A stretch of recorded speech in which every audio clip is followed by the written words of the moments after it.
కూటమి ప్రభుత్వం 100 రోజుల పాలనలో మధ్యతరగతి ప్రజలపై ప్రత్యేక దృష్టి పెట్టిందని బీజేపీ ఏపీ రాష్ట్ర అధ్యక్షురాలు పురంధేశ్వరి తెలిపారు. కిసాన్ సమ్మాన్ నిధి కింద రైతులకు కేంద్ర పెట్టుబడి సాయం చేస్తుందన్నారు.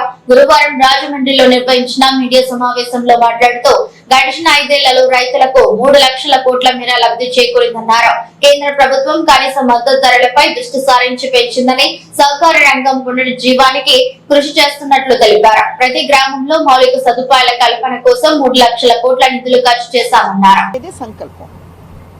అయితే ఈ సంకల్పాన్ని, ఈ కళ ఏదైతే ఉందో దాన్ని నిజం చేయాలి అని అంటే దానికి తీసుకోవాల్సినటువంటి కార్యాచరణ మీద కనుక దృష్టి పెట్టినట్లయితే ప్రధానంగా మౌలిక సదుపాయాలు ఏవైతే ఉన్నాయో, ఒక దేశాభివృద్ధికి మౌలిక సదుపాయాలు అనేవి చాలా చాలా అవసరం.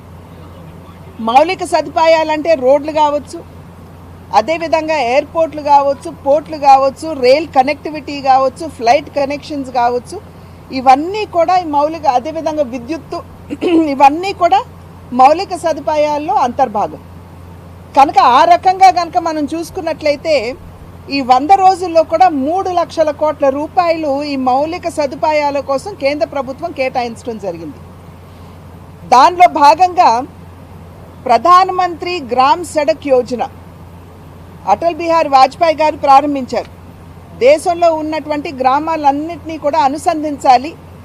ప్రత్యేకించి వ్యవసాయం అనేది మన గ్రామాల్లో జరుగుతుంది కాబట్టి రైతులకు కూడా ఇది అనువుగా ఉంటుంది అనేటువంటి ఆలోచనతోటి వారు ఆనాడు ప్రారంభించారు.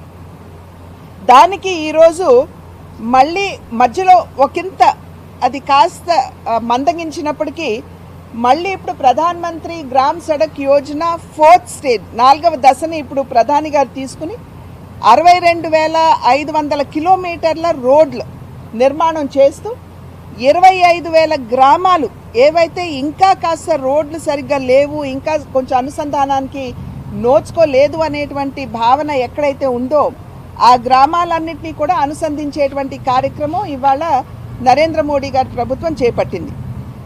అదేవిధంగా 50,600 కోట్ల రూపాయలని కేటాయించి నేషనల్ హైవేస్ కూడా, మధ్యలో నేషనల్ హైవేస్ చాలా ఎక్కువగా నిర్మాణం జరుగుతుంది. ఇంతకుముందు 2014వ సంవత్సరానికి ముందు కనుక మీరు చూసినట్లయితే రోజుకి 13 కిలోమీటర్ల రోడ్ల నిర్మాణం జరిగేది. కానీ నరేంద్ర మోడీ గారు ప్రధాని అయిన తర్వాత గడ్కరీ గారికి ఎప్పుడైతే బాధ్యతలు ఇచ్చారో రోజుకి ఇవాళ 28 నుండి 30 కిలోమీటర్ల రోడ్ల నిర్మాణం ఇవాళ దేశంలో జరుగుతుంది. అంటే ఎంత ఫాస్ట్గా, ఎంత త్వరితగతిన ఈ రోడ్ల నిర్మాణం జరుగుతుందో మనం అందరం కూడా గమనించాలి. ఇంతకుముందు విజయవాడ నుండి రాజమండ్రి రావాలంటే దగ్గర 4-5 గంటలు పట్టేది. కానీ ఇవాళ 2 గంటల్లో మనం ఇక్కడికి చేరుకోగలుగుతున్నాం. కనుక 50,600 కోట్ల రూపాయలు ఈ ఎన్హెచ్ నిర్మాణానికి అందివ్వటం జరిగింది. అదేవిధంగా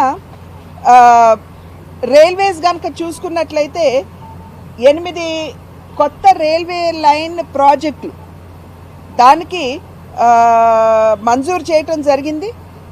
దీని మాధ్యమంగా ఏమిటంటే కేవలం ఇది రైల్ రోడ్ నిర్మాణం మాత్రమే కాదండి, ఉపాధి హామీ కింద 4,42,00,000 మ్యాన్ డేస్ ఇవాళ మనం దీని మాధ్యమంగా అక్కడ ఉన్నటువంటి ఈ ప్రజలకి మనం అందించేటువంటి ఒక సౌకర్యంగా కూడా మనం గుర్తించాలి.